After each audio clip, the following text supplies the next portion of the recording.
everybody, this is Dane Hansen at Junkie Lincoln Volvo Mazda, and I'm coming to you with a kind of unique comparison between the last year's Mazda 3-row SUV, the CX-9, and the CX-90, which I conveniently have parked right next to each other.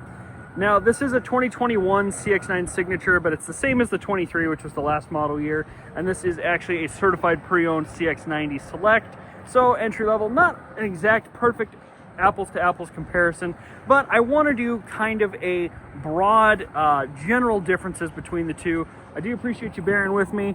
We're getting an addition onto our service department over there, so you can see I've got a little bit of construction, but wanted to talk a little bit about the general differences between these two cars. So first of all, obviously styling is first and foremost. You can see that this signature has a kind of unique matte colored grille, which I'm a big fan of. Looks really stylish, and the nose kind of arcs out over. Very classic Mazda styling, whereas the CX-90 is a little more blocky and square. Now, the reason for that is actually because of what's underneath the hood. So the CX-9 signature, and actually the CX-9 as a whole, had a 2.5 liter turbo 4-cylinder, the same one that's found in the CX-5s and 50s today still, hooked up to a 6-speed automatic, and then of course an all-wheel drive system. The CX-90 is available in two different versions of a 3.3 liter single turbo inline 6 or a plug-in hybrid. This is the inline 6 here, but the important distinction is that all of the CX-90 and the CX-70s are rear drive based. So in the CX-90 or CX-9, the engine sits like this. In the CX-90, the engine sits like this, long ways. So that changes the shape of the hood and also kind of the proportions of the car. So we'll swing wide and give you kind of a wide shot of the two. So you can see this is kind of blocky and a little more squared off on the sides, whereas the CX-9 is a little bit harder to see because I've got it next to some other cars, but you can see is a little more round and sloped there in the back. That's just, it has to do again with where everything underneath, where all the bones of the car fall. Now we're going to go ahead and climb into this CX-9 for just a second. I'm not going to do a super in-depth breakdown, but I do want to talk about how good does this quilted leather look in the CX-9 signature. Big fan of this light interior. And close the door and it's almost like the construction's not even there. Cuts it down so much. So a couple of things. Go ahead and start this up. This gauge cluster will look really familiar to most people that have been in a newer CX-5 or CX-50. This right side gauge is a little bit different, but you'll notice overall very similar. Safety tech largely is the same. You have your adaptive cruise control, volume controls over there. Do you have your paddle shifters if you want, and our display. A little bit smaller, of course. The one in the 90 and the 70 is bigger, but very functional. Controlled with the Mazda command knob, just like the rest of them. Has navigation, works very similar. And this one, because it's the signature, has this wireless charge pad up here. And, it's AC, which works a little too well on a cold day like today. We're gonna go ahead and turn that up. Heated seats, ventilated seats, and a heated steering wheel. Super nice interior. These seats are really comfortable. You've got your 360 camera, everything like that. Big difference in the CX-9, you get this smaller front window. There is a full panoramic available in the 90. And then you can see second row console, which is really cool. Split open function. And then the third row, which is folded down back there. There are heated seats in the second row for this CX-9 signature.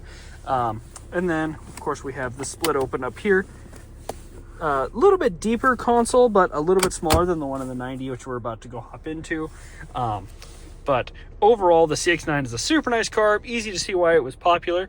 Now, let's go ahead and hop over into the new kid on the block and see the differences there.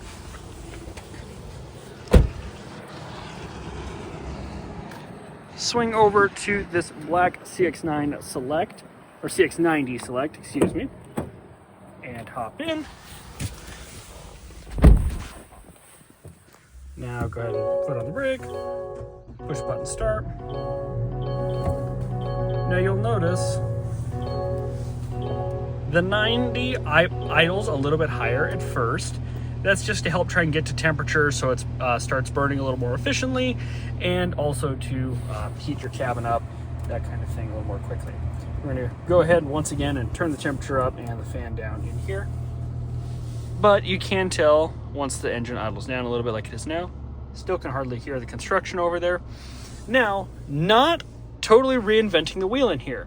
A couple of easy things to notice right away. Steering wheel is slightly different, but you still have your adaptive cruise. Radio controls over here. Still keep your paddle shifters. You do get rain sensitive wipers and auto headlights and high beams as well. Now, of course, like I said, this is the Select, so this is the entry model. So we're missing some things like the heated seats and steering wheel, and the wireless charge pad that's available up here. But again, we're talking big picture stuff. So you can see this display is a little bit bigger. It's longer, I guess longer this way than the one in the CX-9, but use the same graphics, controlled with a slightly different knob, still navigation capable. This one doesn't have the SD card, but if you want it, you just open the center console and snap it in right there. You can see this console is about the same depth, but longer. So the armrests themselves are longer and a little lower than they are in the CX-9. Another difference, of course, in this one is we have the 7-passenger setup, or excuse me, 8-passenger setup. So we have a bench in the middle, and then you can see the 3 seats there in the very back. This does have an 8-speed automatic instead of a 6-speed automatic, and the only Japanese-made 3.3 liter inline 6 right now. No, only Japanese-made inline 6, I should say. It is a 3.3 liter inline 6. 280 horsepower as opposed to 256 in the CX-9 over there. So a little bit more powerful. If you get the Turbo S version of this inline 6, then it goes all the way up to 340, which is actually the most powerful non-race car Mazda ever made, which is pretty cool. And it definitely feels that they do hustle. There is a plug-in hybrid version available as well, which is an advantage. The CX-9, of course, was gas only.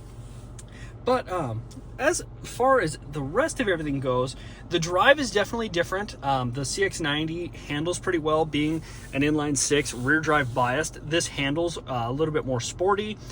They were definitely aiming at BMW and Mercedes with the CX-90 because they also use an inline 6, and that's gives it rear drive bias, or with rear drive bias, which gives it more luxury car proportions. Let me know if comparisons like this are helpful. I could do a little bit further in depth. It's a little hard to show the driving dynamics with my current setup, which is basically just me here talking to my phone. But like I said, I love doing these comparisons. I love making videos. So let me know what else you guys want to see. Again, I'm Dane Hansen. I'm with Jungie Lincoln Volvo Mazda. Like and subscribe if you found this helpful, and we'll see you next time.